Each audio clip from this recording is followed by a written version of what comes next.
peu le sentiment que la justice est impuissante face à ça? Pas tant que ça.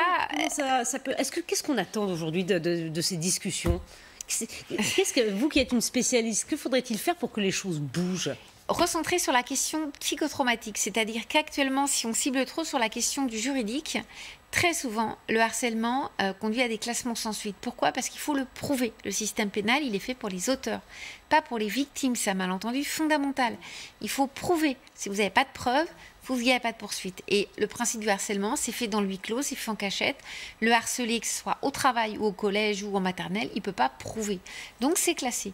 Mais si vous ciblez sur l'aspect médical, si vous dites aux parents, votre enfant est harcelé, vous faites un arrêt maladie, vous faites une déclaration d'accident, au même titre que votre enfant tomberait en cours, c'est un accident de vie à l'assurance de l'école, à l'assurance personnelle. Là, on cible sur l'aspect médical, on peut faire un projet d'accueil individualisé avec le médecin scolaire qui est une personne ressource fondamentale.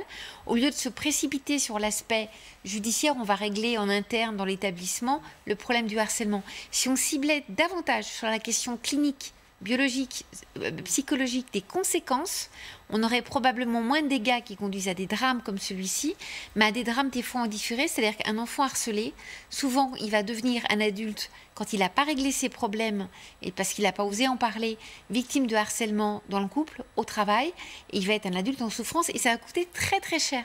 Donc être uniquement sur l'aspect répressif judiciaire, c'est pas la solution. Voilà.